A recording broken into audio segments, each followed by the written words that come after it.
Hi everyone, this is Objective 2 for the Power Focus Area Function families. And this video is finding the inverse of functions. So, very top of your study guide, I ask you this question: when finding the inverse of a function, we write the inverse as blank. I want you to fill this in with this green box, which is f to the -1 parentheses x. So you will see this, and this is asking you for the inverse. What inverse means is just the opposite of a function. So here's what a function is, f of x. When we write the inverse, we call it f of -1x, the same as the opposite. So you may first see a table. So here's example 1.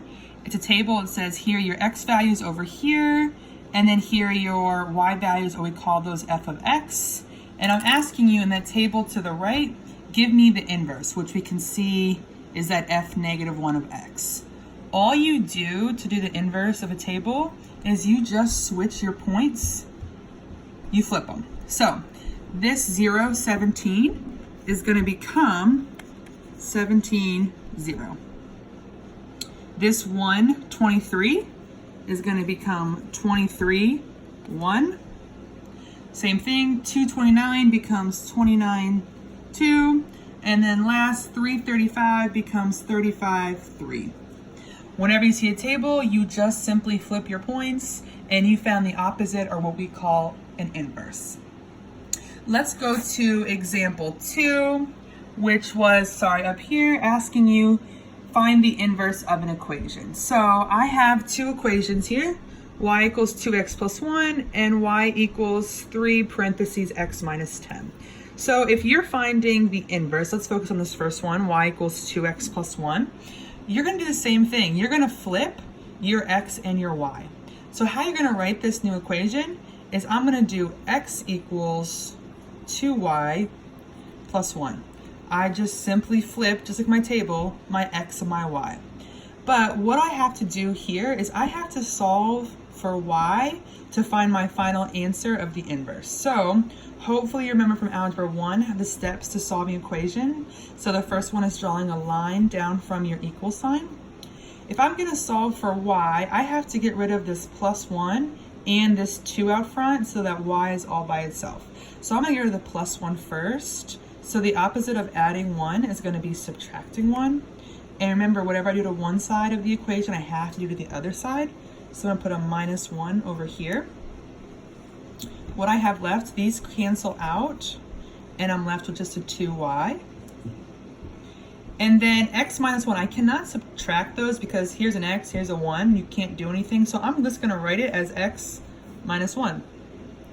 And then I still have this 2 hanging out. I have to get rid of that 2. And this is saying 2 times y. So to do the opposite, I would divide by 2. And whenever I do to one side, I have to always do the other side. So these 2's end up canceling out, and I solved for my y. And my y equals x minus 1 divided by 2. And that becomes your inverse of your original function. That would be your answer. Okay, let's try another one. So my second one listed was y equals 3 parentheses x minus 10. If I want to find the inverse, you always start with flipping your x and your y. I'm going to go back to black. So this becomes x equals 3y minus 10. I just flipped my x and my y's. Let's solve this equation. So again, always draw that line down from your equal sign. I see parentheses, and if you remember from Algebra 1, that means to distribute whatever number's out front, and distribute is multiplying. So I'm going to do 3 times y, that is 3y. I keep that same minus sign, and 3 times 10 is 30. I just distributed this 3 to everything inside. I still have equals x. Again, I want to solve for y. That's my whole plan here. So I have to get rid of this minus 30, and I have to get rid of this 3 in front of the y. So let's start with this minus 30. The opposite of minusing 30 is adding 30. And whenever I do to one side, it has to do to the other side. So I'm going to add 30 over here. So these end up canceling out, and I'm left with this 3y. And then again, I have x plus 30. I can't actually add those, so I'm just gonna write it out as x plus 30, and don't forget your equal sign. And then our last step here is get rid of this 3. This is saying 3 times y. So to undo that, I'm gonna divide by y. And then whenever I do to one side, I have to do the other side. So these 3's cancel out. I'm left with just my y. And y equals what? X plus 30 over 3. You just found your inverse for this original function. The last thing you may see, which is example 3 here, is saying, okay, I'm giving you a graph, and I want you to graph the inverse. Well, we're gonna do what we learned from this example 1, and we're first just gonna pull out points from my graph. So one point that I see that's pretty clear here is going to be -2, -3. Once I find a point on the graph, I'm gonna put it in the table. So I just said -2, -3. Okay, let's find 4 more. So another pretty clear point that I see is going to be 1, 3. 1, 3 is right here. I found that point. I'm gonna put it in my table. 1, 3. Another point I see is 2, 5 right here. And let's find one more. One more pretty clear point is gonna be 3, 7.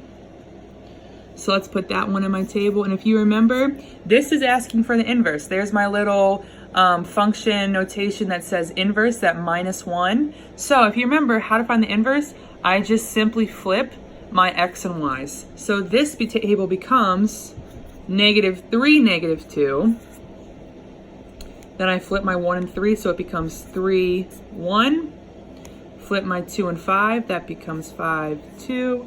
And last, my 3 and 7 becomes 7, 3.